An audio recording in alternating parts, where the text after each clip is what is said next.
Central New England's trusted news source, ABC6 News at Noon. It is your voice, your vote, Election Day, and a familiar sight, the candidates out across the state of Rhode Island casting their ballots. Here's Governor Dan McKee voting in Cumberland just a short time ago, where he was, of course, the mayor. Governor McKee joined by his daughter, Kara, casting his ballot. The most recent polling data from the governor's race from the Boston Globe put McKee ahead by 10 points with 46% support. That poll also listed 14% of voters as undecided, though, and came all the way back on October 11th. I'm glad that so many of my town, neighbors are here voting at the community school right here in Cumberland, a school that I actually went to years and years ago. So it's just an important day, and starting off in my hometown, and then I'll be traveling around the state of Rhode Island, encouraging people to get out and vote. That's the most important thing, and then asking them for their support. And so, as you said, the governor said he'll also be encouraging a yes vote on all three bond questions as he crisscrosses the state today. Governor McKee's opponent, Republican Ashley Kalus, wrapping up her campaign by casting her ballot at the Newport Public Library. Kalus was then in West Warwick, stopping at the St. Mary's Church there. The gloves came off in the final debate between Kalus, a former boxer who's highlighted her reputation as a fighter in ads, and Governor McKee. She continued that pitch this morning, saying it's time for change, saying she'd lower taxes and roll back electricity rate hikes. And the race in Rhode Island that's getting a ton of national attention is that 2nd congressional district seat. Longtime Congressman Jim Langevin is retiring. Republican Alan Fung has maintained a consistent lead in polling. That lead usually, though, within single digits, making this a very competitive race. Fung, the former mayor of Cranston, expected to vote at Hope Highlands Middle School in the city this morning. Seth Magaziner, his Democratic opponent, already voted early last week. And those statewide ballot questions that Governor McKee is endorsing also in the mind of many voters today. In Rhode Island, you'll see 3 statewide questions and then may see some local ballot measures as well. Question 1 asks about giving URI a $100 million bond for education and research at its Narragansett Bay campus. Question 2 asks for $250 million in funding for public school bonds. And question 3 covers $50 million of investment in green environmental projects. And voters in Pawtucket will vote on a ballot question that will affect the future of McCoy Stadium. Question 4 on the city ballot is for $330 million in bonds to pay for the planning and construction of a new high school, which would be built on the old McCoy Stadium property. This would replace both Tolman and Shea High School.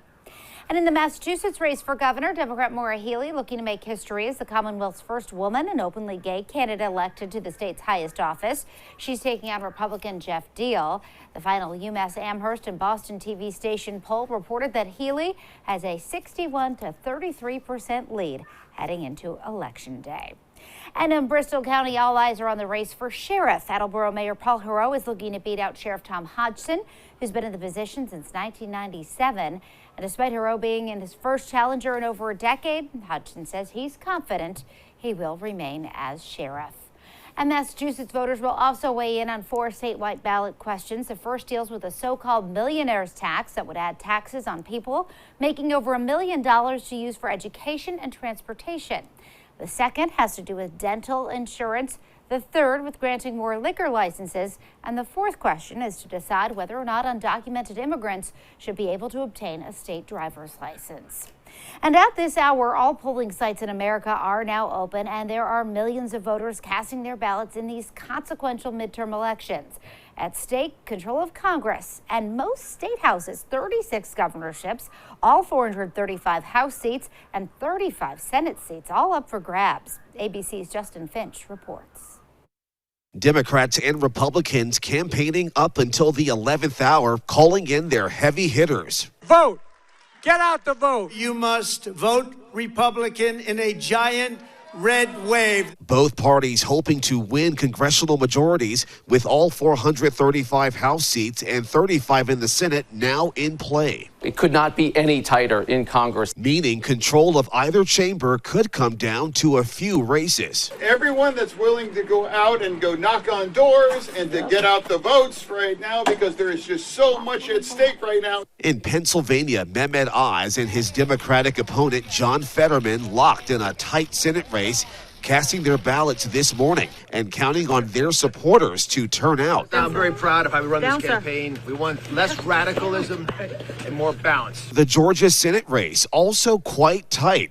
Both candidates taking parting shots before Election Day. You cannot trust Herschel Walker to tell the truth about the basic facts of his life. And I'm running because I'm sick and tired of people not loving this country. Senate hopeful J.D. Vance voting Tuesday after former President Trump rallied for him in Ohio. I think we're in a position where we'll win this race so long as people get out there and vote. His opponent, Congressman Tim Ryan, trusting the voters. If you win, you win. If you lose, you concede and you move on. But I feel really good. Nationwide, record-breaking early voting with more than 44 million ballots already cast. Election officials now advising final results could take days as they process early and day of votes along with mail-in ballots. Justin Finch, ABC News, Capitol Hill. And for more information about the issues and the candidates in the election, we have an election guide on our website. Just log on to abc6.com. And now we turn to the weather as we take a live look outside right now with our Skycam. It is a beautifully sunny day, though much cooler than what we've been experiencing. Kelly Bates is in the Weather Center with our first forecast. Hi, Kelly. Hello, Doreen. And yeah, no doubt. Yesterday, we made it up to 79 degrees, new record high temperature. Today, a big difference, not only because we started in the 40s, but we're also finding the sunshine warming us up into the 50s for this afternoon. Our radar, well, frankly, is bored, and there's a good reason for it. We have a big area of high pressure in charge, and this is the kind of weather that high pressure brings. And as you can see, it takes up a whole lot of real estate. It's that giant void from the Great Lakes right on to our coastline. So that means tonight's going to be clear, tomorrow's going to be sunny, the following night will be clear, and we're looking at sunshine for the day on Thursday as well. So we're in a prolonged period of sunshine. Enjoy it, soak it up. Temperatures will be dropping off pretty sharply, though. Once we lose the light of the day, temperatures will be dropping through the 40s. And ultimately, there's a portion of southern New England that will start in the 20s. We also have a frost advisory to talk about. All that coming your way in just a couple minutes. Doreen? All right, Kelly, thank you. Now to an ABC6 News follow-up. Held without bail. A man accused of causing a crash that killed an innocent woman while he was fleeing from police in Taunton. As ABC6 News reporter Natalie Norrie tells us, prosecutors say that man has a long criminal history. Following yesterday's fatal crash in Taunton, 34-year-old Hector Bannister Sanchez appeared here in court today, facing life in prison. Bannister Sanchez was wanted on a prior case where he was charged with trafficking fentanyl and the possession and intent to distribute meth and cocaine. When Massachusetts State Police located him yesterday, they say he took off in a car registered to his girlfriend, speeding at over 100 miles per hour and lost control around a turn. Officials say that's where he hit the car of 54-year-old Lori Ann Medeiros, who was pronounced dead at the hospital. Prosecutors stressing this morning state police did not pursue the suspect when he fled because there was a GPS monitor on his car. He faces a 2.5-year House of Corrections sentence for the negligent motor vehicle homicide offense, a 5-year potential penalty for the reckless motor vehicle homicide offense, and up to life for the manslaughter offense. Prosecutors say Bannister Sanchez took off on foot from the scene of the crash, but police officers were able to find him and made the arrest. Bannister Sanchez is now being held without bail, and the bail on his prior drug charges have been revoked. He'll be back in court on December 8th. For now, reporting in Taunton, Natalie Norrie, ABC6 News. And still to come here on the news at noon, the long-awaited Powerball numbers are drawn after a considerable delay of the latest on the now over $2 billion jackpot. And later, social media is celebrating this year's sexiest man alive.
Back now with the story trending. The historically high Powerball jackpot winning numbers were drawn earlier this morning in Tallahassee, Florida.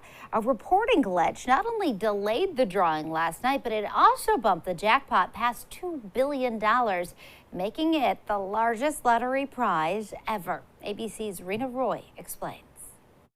Winning numbers for the largest Powerball jackpot in history: 56, 41. 33, 47, 10. Drawn this morning in Tallahassee, Florida, after a glitch Monday night. Because of a technical problem tonight, we are unable to bring you the Powerball drawing at this time. Organizers say the delay was due to a participating lottery needing extra time to complete the required security protocols. The jackpot now at a whopping $2.04 billion. With 41 drawings, there's been no winner since August. People get a good look. This is your next billionaire of the state of California. We've never in lottery history anywhere in the U.S. had a jackpot this high. Who doesn't want to have a little chance and dream big? Some already planning their hypothetical futures. I'd retire and then I'd help make a lot of people happy. I started looking online for jets. So I'd like to fly around the world and, go places. Odds of winning the record-breaking jackpot, 1 in 292 million. One lucky person in Colorado took home $50,000 from the Powerball drawing this weekend. $10,000 of it's going to my kid's college fund. This pretty much makes it so he will not have to have student loans, which is excellent. The rest we're going to put into retirement investments. Most winners end up choosing the lump sum, but if you do end up becoming the one out of 292 million to win, experts highly recommend hiring a financial advisor to help manage this life-changing moment. Rena Roy, ABC News, New York. Wow. Here's hoping. Still to come on the news at noon, we're going to check in with Kelly for your election afternoon forecast. We'll have more of that big chill on the way, too. That's all right after this.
And now, your ABC6 Storm Tracker weather with meteorologist Kelly Bates.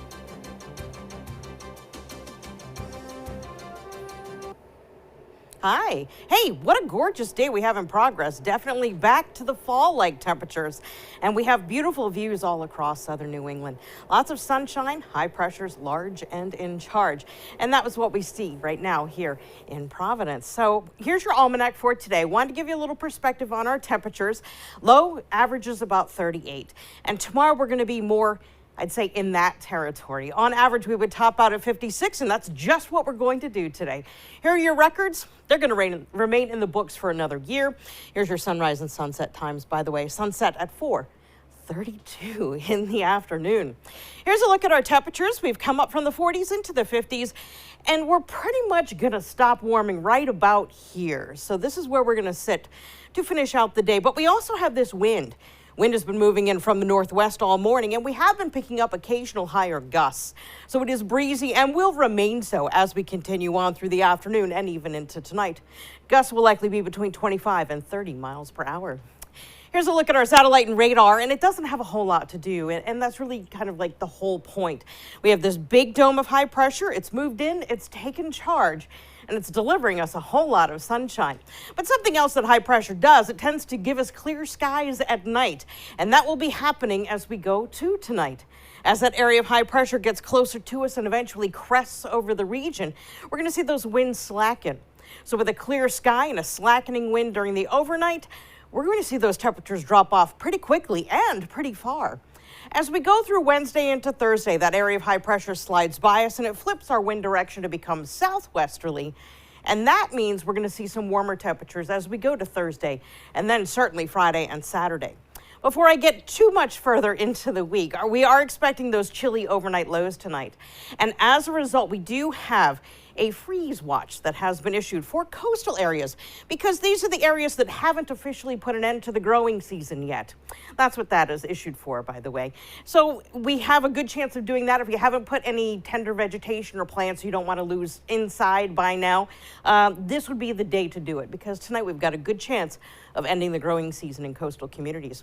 This is Nicole, by the way. Nicole will be working into our forecast as we finish out the work week and go into the weekend. It is a storm that's going to take up a lot of space, so don't concentrate just on the path. It is expected, by the way, in the next 24 to 48 hours to develop to a Category 1 hurricane and then make landfall on the eastern side of Florida. It will also brush by the northern Bahamas. But again, it is a very large storm, so we're going to see a very large portion, wherever this path goes, be affected by wind and rain and certainly coastal implications as we look towards Florida. Zipping ahead, we're taking it right into Friday night into Saturday, and that's when we're expecting the remnants to be here. Now, keep in mind, this is a tropical system, so it brings that really, really heavy rain. We call it tropically enhanced rain. And it's also going to be oddly muggy out at the same time. So we're looking at the potential of picking up a good deal of rain. Just from Friday to Friday night, we'll likely see between 1/4 and 1/2 inch, and then we pile on more as we go through Saturday. By the time we get to 2 p.m., we should be pretty much done with the rain, but still, a good soaking is on the way. And there is something you can do now. If you happen to have any drains that are clogged by leaves anywhere you are, you might want to brush them away or clear them out because we're going to need the services of that drain as we finish the week. So for today, sunny and breezy, seasonably cool. Look for temperatures that will be pretty much where they are right now. As we go to tonight, temps will be dropping off into the 20s. Patches of frost will likely be everywhere as we start tomorrow. So here's your extended forecast. Once we get by the soaking rain of Friday into Saturday, we do see temperatures cool way down, but at least we get to bring the sun back. Doreen? All right, Kelly, thank you. Well, hope you caught the lunar eclipse this morning. The election morning lunar light show began with the Earth's shadow shrouding the moon, then turning it a spectacular crimson color, hence the nickname, a blood moon. The next total lunar eclipse isn't set to occur until 2025. Still ahead here at noon, pick of the litter. Today, KC introduces us to Jenny, who's back for another shot at finding a new home. And a Boston guy named People Magazine Sexiest Man Alive what Chris Evans' mom had to say about his new title.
pick of the litter on ABC6 is brought to you by Pet Supplies Plus.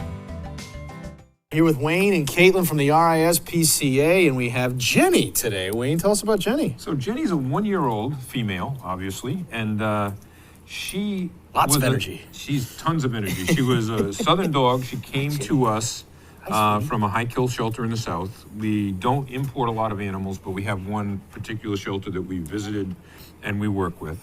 She has been with us for several months. She's a bundle of energy.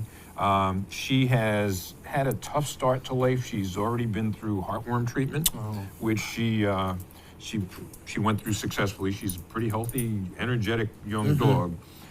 We get her out frequently for walks, for long walks, but she's essentially grown up in our shelter, so she needs a little bit of socialization. So we recommend her we'd love to have adult owners or teenage kids. We don't think she'd be good with other animals, at least until we get to know her better. I'll tell you, you look at her too, and I said when you walked in today, I thought she had a bandana on because her markings are so beautiful. Yeah, she's got those cattle dog markings. Yeah. She's a mix of something. We don't know of what, but she's a good one. I think she takes treats very gently. We think she'll settle into a home. She just needs to be socialized. And you said long walks. I could see her probably wanting to run a little bit, so somebody that's able to exercise her would be key. Yeah, absolutely. But she's a volunteer favorite. We like her, and we're hoping to find her some help. And on the positive note, she is participating in the Subaru Clear the Shelters event. So our friends at Anchor Subaru are working with us. There's no adoption fee for Jenny. Oh, wow. So she's a find. Well, there's another incentive for you. How if somebody wants to adopt Jenny, they see her today, they go, I want Jenny. How do they do that? So they can get to us at rispca.com or 438-8150, and we're there 7 days a week. That's awesome. Wayne, thank you much. Appreciate that. Caitlin, good to see you as Always well. a And pleasure. Jenny, let's hope to find you a new home, sweetie. All right, more ABC6 News at noon after this. Stay with us.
Well, this year's sexiest man alive is Boston, Massachusetts native and actor Chris Evans. People magazine bestowing the title on the former Captain America. In his acceptance speech, so to speak, Evans urged Americans to, quote, go vote. He also joked Kelly that his mom will be so proud. I'm sure she is. And social media is going a little crazy for this. Oh, I have no doubt. Yeah. We have sunshine for not only today, but for the next few days.